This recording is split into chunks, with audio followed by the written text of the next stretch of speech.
Hello, everybody. Welcome to Friday, another Talk Money with Tom show. We are coming live today on this show. We're going to answer questions. We're going to try to be able to, help you at least financially in your retirement. Whether you're already in retirement or looking forward to it, hopefully we'll be able to cover some things that might help you. Send in your questions at any point in time, even during the live show here. See if you can come up with something that you find interesting. You can send them via email here at the asktom@talkmoneywithtom.com address. You can put them in the chat, however you'd like. You can also send those emails during the week if you'd like. And of course, we cover things that come up during client meetings that we think are important for kind of everybody to understand as far as that goes. So really looking forward to that. Please send your questions. Go ahead and start with that as soon as you can. And then obviously, one of our objectives here is to try to create an educational scenario where people can learn about retirement planning and asset management and tax planning. And so that's why this channel is created. We now have 987 videos on this channel. We're getting close to 1,000. So you can feel free to look through those. And then obviously you can subscribe to the channel. That does help us actually if you want to subscribe. And then you can hit the little bell button right next to subscribe, and it'll tell you when we have something new that we place on there. And of course, we're always available for consultation if you want to meet with Ethan and I, on a one-on-one basis. We'd be happy to, have a 30-minute phone call or video conference just to talk about your specific situation as far as that goes. Now, we are going to be off next week. We won't have the show next week. I won't have my daily videos next week either, just so you know. So we're going to try to really do a great show today, and then we'll come back. It'll be September again. So looking forward to that. Now, I do always like to start off the show with kind of a summary of what I saw happening in the market for the week. And of course, this is another interesting week as usual. We are actually down for the week right now. We've had 4 up weeks in a row. And I have been talking about all week the fact that we probably pull back. And the main reason is because we've just had so much run in such a short period of time. And there's several different indicators that I look at for that. One is called the Relative Strength Index, and I use the Wilder's version on a 14-day basis. And that's up above 70. It's at 75 early this week.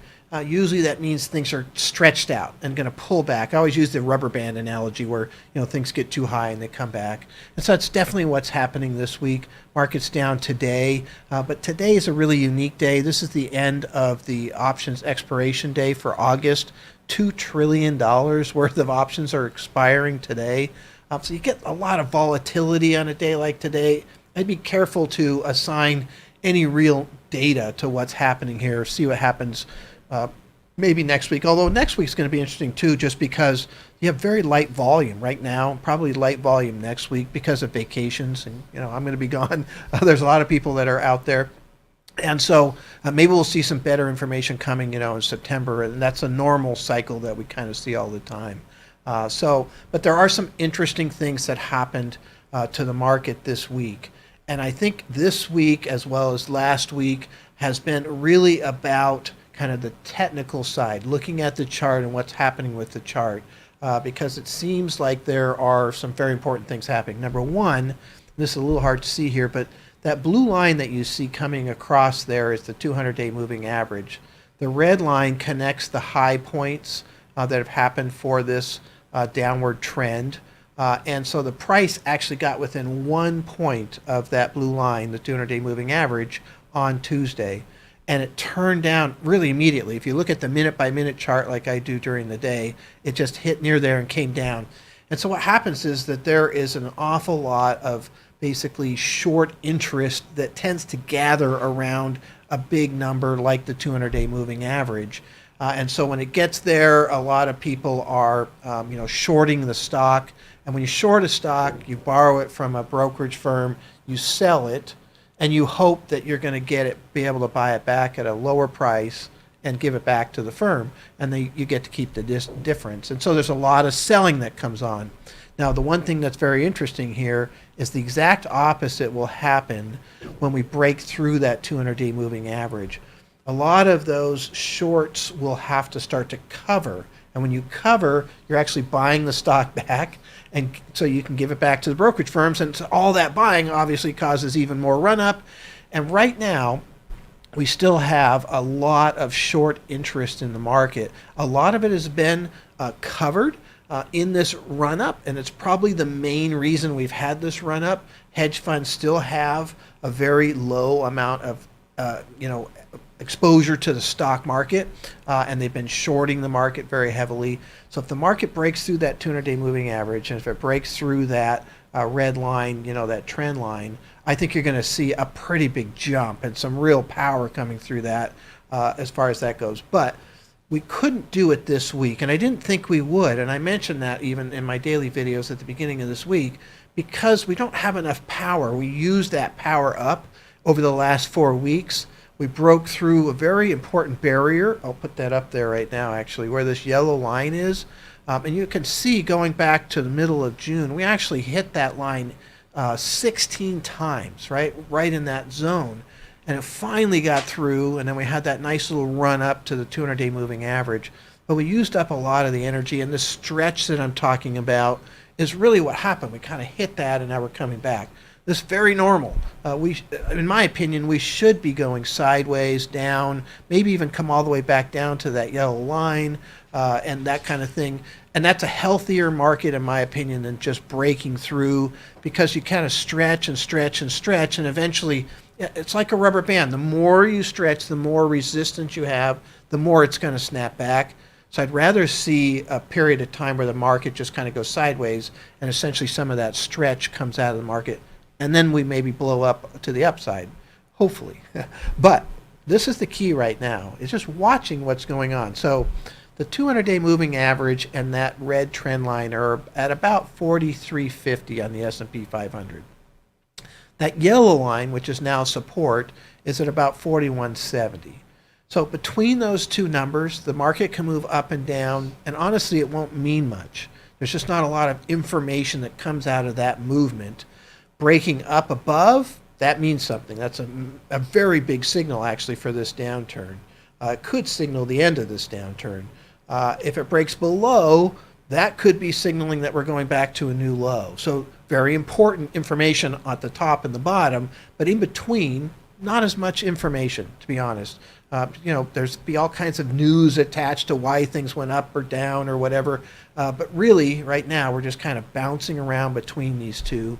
I'd be a little bit surprised if there's going to be enough power next week to break through either one of these because we don't have huge volume in the last week of August, and we also have a scenario where the Federal Reserve actually has their big Jackson Hole meeting, and the Federal Reserve has been very much so in their latest interviews trying to talk the market down.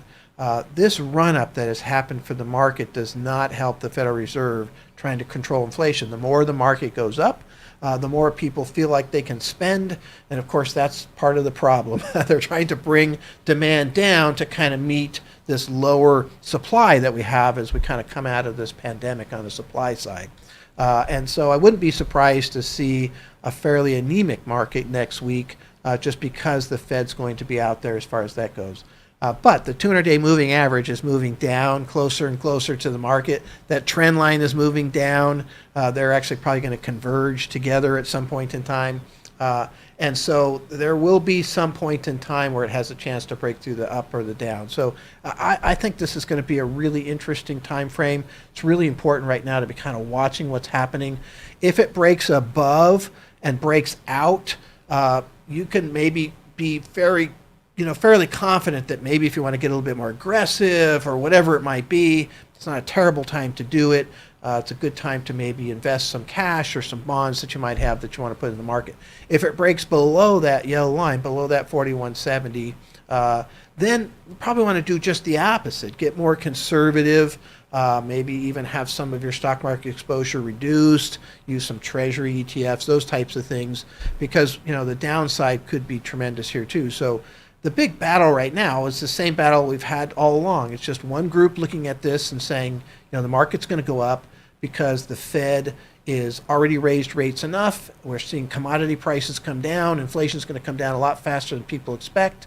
And the Fed's eventually going to be actually stopping raising rates or even lowering rates. and because inflation's going to be under control faster than people think.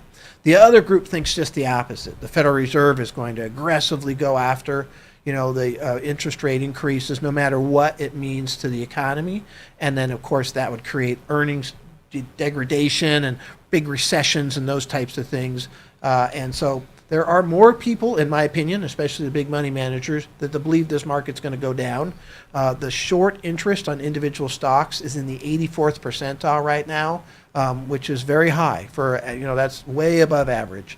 And so there are a lot of people that think the Fed is going to have to raise rates more and that inflation is going to be very sticky. So we'll see who's right. The price will tell us what's happening over a period of time.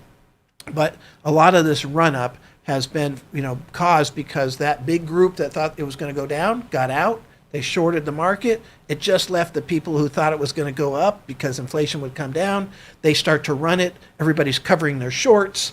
And, man, you end up with a big run here. And is it enough to really continue? Maybe, especially if it can break through the 200-day moving average, because all of a sudden they're going to be more short covering, and pretty soon people just see this as a big jump. We did get over the 50% retracement last week, which is a big deal. So that means from the top point that you see there in January to the bottom point that you see in June 17th, we have made about half of that back. Since World War II, when we make back half of the money, we have not had the market go down to a new low, even once during one of these bear markets where you have more than a 20% downturn. So anyway, there's some good things happening. There's some things that could be concerning that are happening. Mostly they're, I think, good at this point in time, so we'll have to see how this plays out. But anyway, that's what's happening this week. Glad I got a chance to talk to you. Looking forward to, talking to you again in September. Again, I won't be here next week. I won't be doing the daily videos. I've done, them pretty much every day since the 22nd of March 2020. With a few different breaks here for vacations. This is another one. So look forward to talking to you again in 2 weeks. All right, good. I'm looking forward to seeing what questions we have today. What do we have first? Should I be doing anything differently with my strategy for withdrawing from my beneficiary IRA? Would the proposed rules cause me to have any kind of penalties for missing these withdrawals in the past?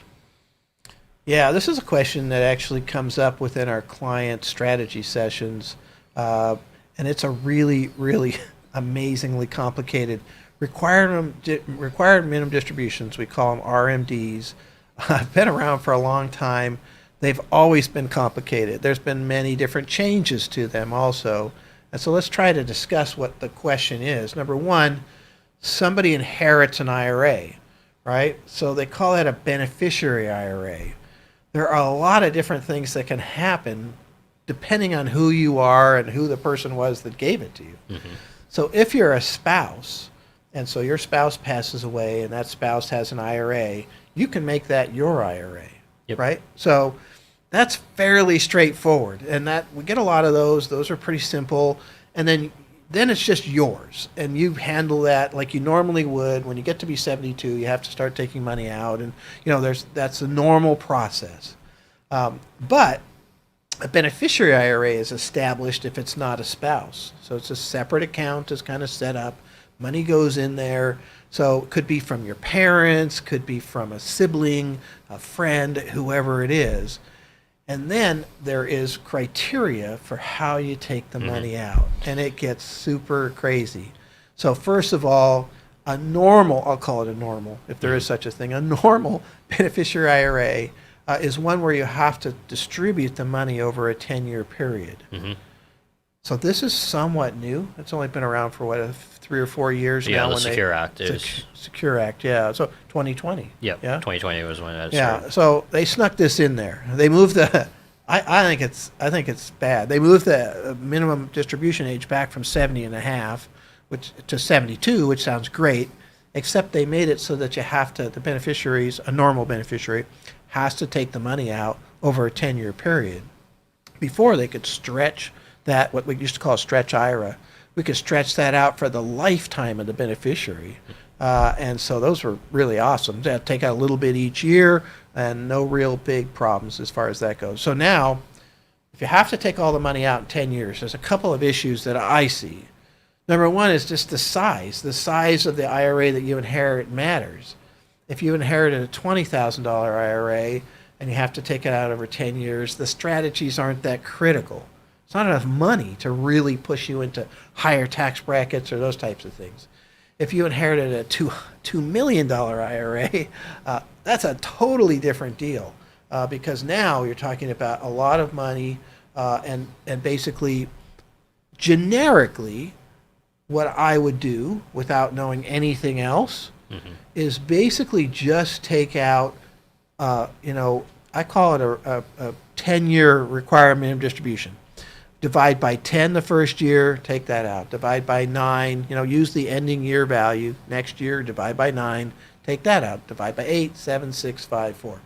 And so if I didn't know anything else, that's one of the strategies I would use, just because what I don't want to have happen is all of that money, a $2 million IRA that's now turned into $3 million over 10 years, because that 7% money doubles every 10 years, right? Yep. So that's right, double. So it'd be $4 million. That's a huge amount of money to have come out at the end, right? So, but there are all kinds of other issues there. Maybe you're about to retire. We were talking about this earlier. So 2 years from now, you're going to retire. So maybe you don't want to take the distribution now because your income's already pretty high, and you're going to have a lower income, right after retirement. And so maybe you divide by 8, 7, 6, 5, 4 after retirement. So you got to look at, we're going to, have this big income event at this point in time, and maybe we don't take it then, right? And all these things. So there are some pieces. And then depending on the rate of return that you could expect, you can run some scenarios to see, would it make sense to wait and take it all at the end, even if it was a huge tax gain, because it's still allowed to grow tax deferred versus pulling it out. Now I got to pay the tax. I got less money, and now it's growing, but it's less money, and it's growing, at a taxable rate, basically a capital gains rate, which isn't terrible, and so there is a tax calculation. This is part of tax planning that needs to be done, and it's custom. Your situation is different than your friends, and so if you're talking about what to do here, talk to a professional, about this, because this is a really big area, especially if it's a bigger IRA. So tell them about some of the different exclusions, because there's a whole bunch from what I call this normal beneficiary IRA. Yeah, so most people will fall into this 10-year rule. Say my parents passed away, they had an IRA, they passed it to me, I'd fall into that 10-year rule. But let's say I pass away and then my sister's still around and she's within 10 years of me. She could then choose to stretch it over her or the lifetime, essentially, instead of doing the 10-year rule. So who's allowed? So if somebody is within 10 years of my age and they inherit my IRA, they can stretch it out over their lifetime. Yeah, so they can do regular RMD rules, or they can decide to do a 10-year rule. They get to decide which one. They get to decide. And then, but who is it that can do that? Not just, is it anybody that's within 10 years? Or is it certain family members? It's anyone within 10 years. Okay, good. So also there's some other exceptions to the rule. So if it was like a chronically ill or disabled person, they could also stretch it. If they're minor, it's a bit weird in a sense. They would be able to stretch it until their age of majority, whichever, and then after that they would have 10 years to withdraw the remaining balance. So the idea is that you don't want someone forced to be taxed when they're a child, essentially. Say your minor child inherited the IRA. So if a 16-year-old inherits an IRA, for 2 years they have to take a minimum distribution. Yeah, which would be very small because Yeah. it's based on age. So, and then at age 18 and beyond, they'd have to do the 10 years. And again, depending on the size and how much difference that would make, and their other incomes, right? Yeah, and so right now the rule is, or the interpretation of the rule is, I just have to empty the account at 10 years. But the new proposed rule is, do I have to take an RMD out if there was RMDs going on from this account already? And so I would have to take an RMD each year from 1 through 9 and then finish the remaining balance at the year end. That is what's being pushed right now. It's proposed, but if you have a current strategy, I would stick to that current strategy. You don't want to act on proposed rules instead of real rules. Well, it's an interesting one. So I inherit from my parents an IRA that they're already taking a requirement of distribution. Then I have to keep doing that, at least that. Yep. I could take out more. So if I take out the requirement of distribution, but it's still at the 10th year, I have to get that emptied. It Yep. has to be emptied. So requirement of distribution at my age might not be enough to put a big dent in that. I still might end up with a massive tax hit in the 10th year. Yep. Which I don't know, could be good or bad depending on your other scenarios and all. So this is where you kind of have to take a look. And now that's just a proposal too, like you said. It's not, in passed yet, and so we'll see what happens there as far as that goes. I'd probably still do the calculation to see if it's better to take it out, divide by 10, 9, 8, 7, 6, or leave it for a longer period of times and just take one giant hit, right? It depends on your growth rate and some of the other things that you have going on in your life. So, yeah, now there was I have some clients that have a 5-year period that they have to take it out, not 10 years. So that's another kind of exception. Yeah, so the 5-year rule is essentially if the beneficiary is not considered individual. And so it's usually a trust. And so if the money goes into the trust, then they have to be distributed within 5 years. That's what the IRS is basically saying. This trust is not a person. We want a more accelerated rate of withdrawal. This is so typical. I mean, I've been dealing with requirement of distributions for my entire career. We specialize in retirement. And I have done, had thousands of people out to seminars and different things over the years. And the requirement of distributions have always been ridiculously complicated. Mm-hmm. They simplified them quite a bit, and now they've made them complicated again. It should just be, if you're going to do all this, why have the exceptions? Just make the spouse be able to take over. That's always been the case with IRAs. But then past the spouse, everybody's on the 10-year rule. Everybody has to take out, 10, 9, 8, 7, make it simpler because but they haven't, of course. They give some flexibility, which is good and bad. I bet you anything, we're going to hear stories about people that don't understand this, and they're going to end up with this massive gain at the end of the 10 years. They didn't even know that it existed because they managed the money themselves or their advisor didn't tell them or, whatever the situation. Mm-hmm. Yeah, I think the reason they implemented this rule was essentially in the past the strategy was give this IRA to the youngest person you have in your family and let them stretch it for their lifetime. So it was usually going to grandchildren or someone younger than that. Yeah. So they would just have it forever, essentially the small kind of income they stretched. Yeah, that was great. But doesn't generate as much tax revenue. Yep. So, and I'm okay with that, to be honest. Hey, let's face it, the government has a deficit and, they've got to find different ways to get it. They did move the age back from 70 and a half to 72, which is a good thing. But they could have still generated income and made it a cleaner tax law, but they never do, actually, which is, I don't know, that's good for our business, I guess. Because people can never figure this stuff out on their own. But anyway, this is a part in your planning for retirement, whether you're retired already or you're not retired. Tax planning is a big one. I'm telling you, I'd say for most of my clients that what they pay in income tax is in the top 5 of their expenses in total. Not for everybody, but I'd say vast majority. And so that expense is something, if you focus on, it's amazing how much difference. And the thing I like about tax planning, my favorite part, hey, we want to make sure we don't run out of money. Well, okay, you could spend less on travel or something fun, or you could spend less on tax and still travel.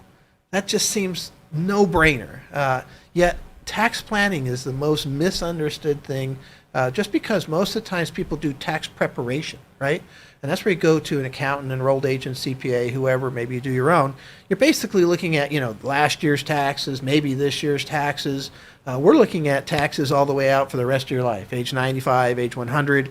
We make tweaks to it to try different things. What happens if we do Roth conversions? What happens with the beneficiary IRAs? What happens if we do this? And we're trying to lower taxes. Sometimes these plans actually increase taxes now, but lower taxes dramatically over the entire life of that person, right? And and that's more money for something else besides tax. Now, again, I'm not against trying to pay taxes. I think it's an important component of what we do here for supporting the country as far as that goes. But at the same time, it's sort of this, do you really want to overpay your taxes? And a lot of people, especially retirees, are overpaying their taxes because they didn't do long-term tax planning, right? And this question that comes up about requirement distributions is one of the biggest aspects of long-term tax planning in retirement. And, if I'm 40, I still want to know about this because I want to see how this is going to impact me. I want to know whether I should be adding to a Roth right now or a regular, traditional 401k or IRA, and how different that's going to make it. And there are so many things that could really alter your tax, payments throughout your retirement. Just giving you more money, give it to your family, anything, than overpay taxes. So that's why I think this is an important area. So, what is net worth, and should I care about it, and how do I calculate mine? All right, so the calculation part is pretty easy. You add up everything that is worth something, okay, and that you have. And so that's what we call an asset, right? Could be the value of your house, could be the value of your stocks and bonds, your 401k, all of these things. So that's your net worth. I mean, that's your asset base. Then you add up everything that you owe, mortgage, credit card debt, whatever it might be. And the net worth is assets minus liabilities, right? Mm-hmm. And so that's net worth. So that's pretty straightforward. What type of impact does that have? Is it important to know it? It's interesting because net worth is the issue when you're dealing with your retirement. More than most people probably realize. I mean, one of the interesting things that happens for us is that we don't always count the house unless somebody tells us they're going to sell it, even though here in this area they can have a lot of value in that home. And so we just put it aside and we try to figure out if they can live off of everything else. Yet, that house is part of the net worth. Mm-hmm. And if everything else falls apart, they still have that. And it really is the assets minus liabilities that's going to make or break whether you run out of money in retirement, right? So that's why it's important. The stock market has been looking good. Is this a sign for the long term? Yeah, well, the stock market, is actually down this week. So, but definitely, way off of its lows that established on the 16th of June. And so we've had a really nice run. But in these bear markets, okay, which is where you have more than a 20% downturn, and I'll call this a rolling bear market, all right? We have two different types of bear markets that we've seen here. 2018, 2020, we'll call that a V bear market, right? They came down and came straight back up. In these rolling ones, 2000, 2008 are the last two big examples I can think of. You often get these run-ups that can be quite dramatic and things look great just before everything falls apart again. So right now, if you look at the hedge fund managers, they are shorting this market, right? Individual stock, I just saw this in Bloomberg this morning, individual stocks are shorted at the 84th percentile, just being way above average. And because they're looking at history, they're looking at this as just a bounce on the way back down as far as that goes. So that, we got to think about that. On the other hand, in this run-up we've had, it was unique in that we retraced half of the loss, a 50% retracement. So since World War II, every time we've gotten back at least half, we've never gone down to a new low. I mean, maybe we go down, right? But not to a new low. So that's very reasonable. And there's a whole bunch of other things that are happening, I think, on a technical basis that show good things about what's going on with the market. And if you even look at like commodities and oil, and these things, they're getting softer, and those are precursors for inflation. And certainly gas prices have been coming down essentially every day for weeks. Now maybe that doesn't hold, but that's a really big deal for inflation right now. And so, But I would say that the answer is a little bit muddled right now because of where we're at. We're right below the 200-day moving average and right above this resistance point that we just broke through. So broke through at 4170 on the S&P 500, and we want to get to 4350, I think, to really show that we broke through the 200-day moving average, broke through the trend line that's connecting the highs. And so at the moment, I would say that you can't tell what's going to happen. You could probably make a pretty strong argument that the bottom is done if we break through the 200-day moving average and break through that trend line, get to 4350, and then maybe even have a run, 4400, 4450, whatever it might be. Then you'll say, okay, it's going to be a really unusual, wildly unusual situation. Even if you look back to 2008 and 2000 downturns, they didn't retrace 50%. They retraced quite a few times. It's a rolling market, but they never got above 50%. And they kept falling back down until they finally hit their bottom. And so, this is a really different market. We have a pandemic. We had trillions of dollars pushed out, right? Neither one of those things happened in 2008, 2000. And so it's going to be might be a little bit different. Maybe the 50% retracement doesn't matter in this environment. I don't know. We'll see. But just from a long-term standpoint, obviously, it depends on what you mean by long-term. Mm-hmm. Some of my clients, long-term is the next statement, next month, what's going to happen. Some of my clients, so long-term is a very personal thought process. So if you look at 25 years of history, okay, I don't know, if you're 75 years old, maybe you're not thinking about 25 years of history. So I'd say, over the next a few years here, maybe 5 years to 10 years, the market it's only had one 10-year negative rate of return, really going back to the early 1900s, and that was actually ended in 2009. Mm-hmm. So that was a pretty big downturn, 57% down, big financial crisis. We could have some things that happen here that create some deterioration in the economy, that's for sure, but banks are pretty solid. And that's one of the big ones you have to watch out for. 2000 was more of an overpricing scenario. We definitely had that here. But we've wrung out a big chunk of that overpricing. It still depends on what measure you're looking at, but still somewhat overpriced. But I was nuts, right, for a while. These SPACs that were coming out, and some of the stuff was, hey, this celebrity has an idea. Let's give him $2 billion and see what happens. Well, I know what happens. And that stuff was kind of that excess that we saw in 2000. I always talk about bingo.com, which went from $1 to $9, and never even had the ability to do bingo online and went out of business. This is stupid stuff that was happening. We had some of that here. Mm-hmm. So this is a bit more like 2000, the overpricing, because of the easy money, than it was 2008. So market outlooks short term here. Let's wait. Break through 4350, looking good. Break below 4170. We might be in for some more pain, right? So I'd wait. Just be patient.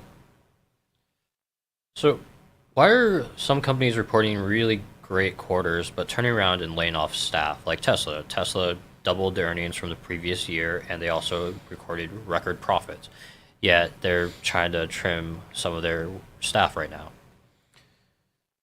Yeah, companies, generally speaking, the employment numbers, the layoffs, and those are lagging indicators.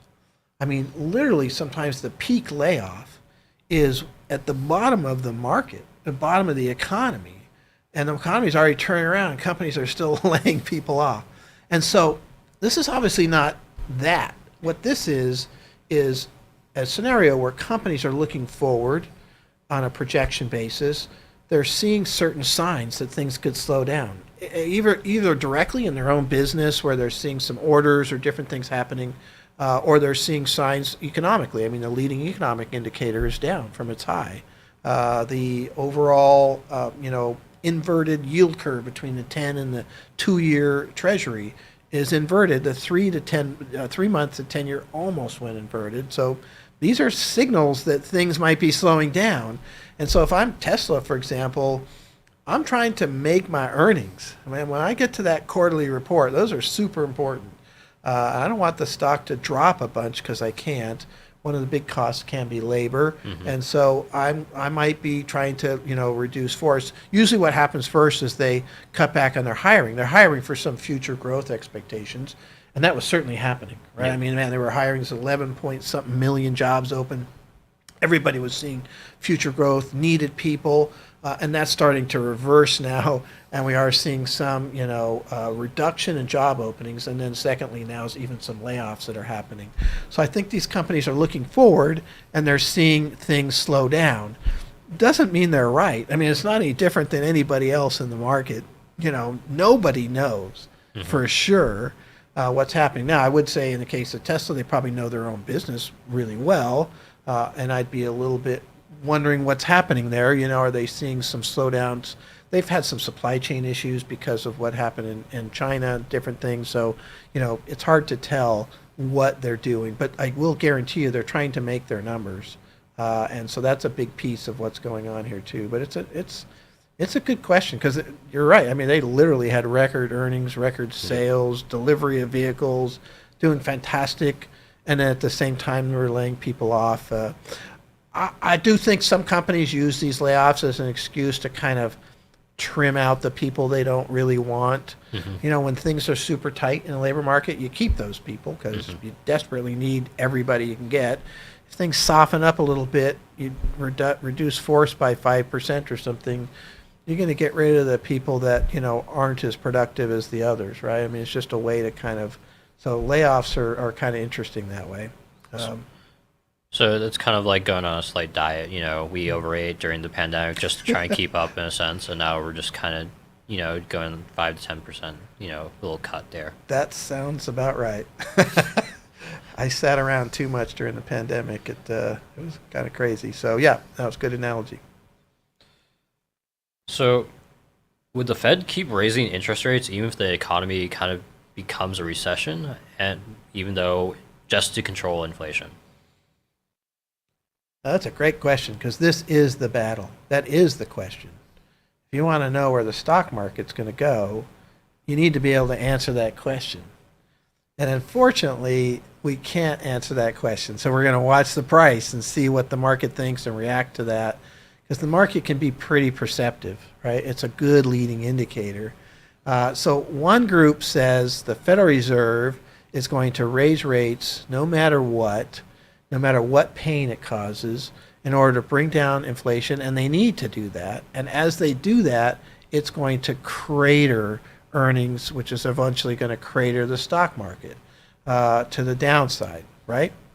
Another group says, well, they're not going to be able to do it. They're going to chicken out. And historically, the Fed has had a really tough time sticking with whatever plan they've had for a long period of time. They do have a dual mandate, and that is to have a very healthy labor market, what they call full employment, and to have low inflation. And so if inflation is coming down and people are getting laid off left and right, they're violating one part of their mandate. And so that group that thinks the market's going to go up because the Fed is going to not raise rates as much or maybe even start lowering rates to stimulate the economy believes that the Fed is essentially going to chicken out, or inflation comes down so fast that it doesn't matter, right? But that is the question. It's a really interesting piece. So do I think that they will do this? This is what they're saying they're going to do, but I think part of the reason they're saying that is because of the fact that we've got a scenario where the stock market going up does not help them at all, right? It makes money more available to people to spend, which creates more inflation. And so the more that they say, hey, we're going to kill everything in order to bring inflation down, the more the market comes down in response to that. That's perfect for them. Matter of fact, this last meeting that they had, there was some conversations about moderating that. And the market took off. And then right away they're out doing interviews saying, well, I don't know why the market's reacting this way. But if you look even at the minutes, which were released this week, there was some conversation about making sure that they didn't over-raise rates, right? That wasn't part of the minutes since November. And so that's what's so different about what's happening here. I suspect that they won't kill everything as much as everybody thinks. And doesn't mean we won't have a downward stock market for all kinds of different reasons, but it could moderate how much that goes down as far as that goes. Because I think the Federal Reserve is going to be able to be a bit more accommodating. Core inflation has been dropping pretty nicely. Commodities are dropping nicely. Maybe not as much as they should on all these things, to be honest. But and gas prices coming down, and oil prices are coming down. That's part of the commodities bucket, but an important one. So I don't know. I think that things are going to probably work out where the Federal Reserve doesn't, just absolutely crush the market. It would have to be something weird. There are scenarios. So, for example, Russia just completely cuts off. They just shut down the Nord pipeline again today. No, they announced. They announced it. Okay, Yeah, they announced it today, and so they were already down to only 20% of deliveries, right? But what if they did that with the oil, gas, and coal across the board? You could have an increasing price in energy, right? That just goes skyrocketing. The Federal Reserve, has been raising rates, but you'd really have to bring things down a lot if oil got to $200, $250, $300 a barrel, whatever it might be. So that scenario has always been out there. It's still out there, as far as that goes.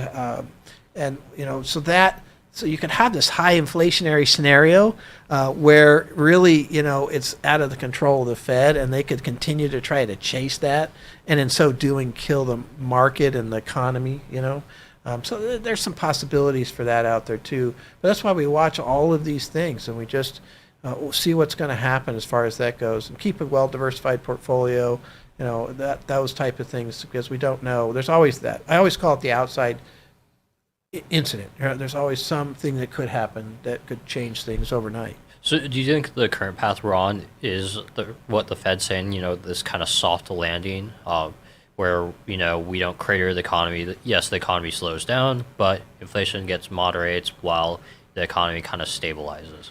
Yeah, that's a good point, because they are saying that, hey, we're going to get aggressive. We might do 3/4 points in September. At the same time, at least in my opinion, the majority conversation is about, hey, we still think we can have a soft landing.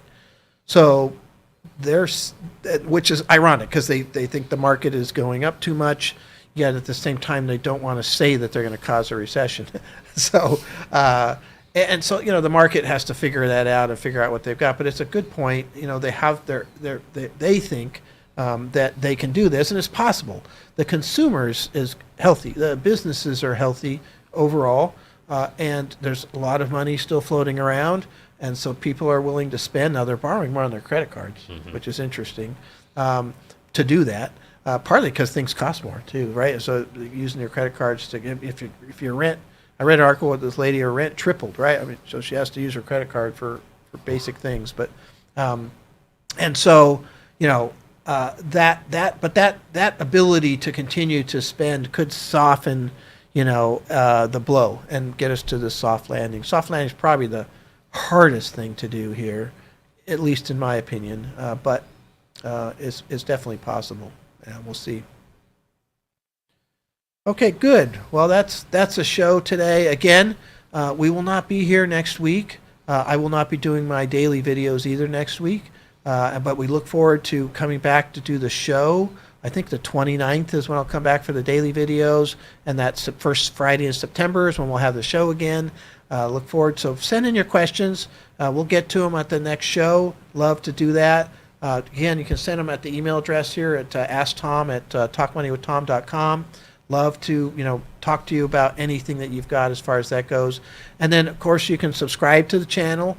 Hopefully, as we go through some of these questions, you realize how complex retirement can be on the financial side, and how knowing more can help you really jump forward, with your finances. And really maybe be able to have a more comfortable retirement, or more secure retirement for that matter. And of course, we're always available for appointments. Not next week, but if you want to go online, you can book an appointment.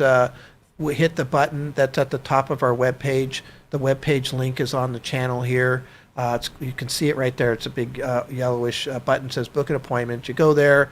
You can go on our calendar. You can pick a 30-minute video or phone conference time with Easton and I, and we will meet with you and talk about your specific situation. So thank you very much for joining us. Looking forward to talking to you in a couple weeks. Thank you.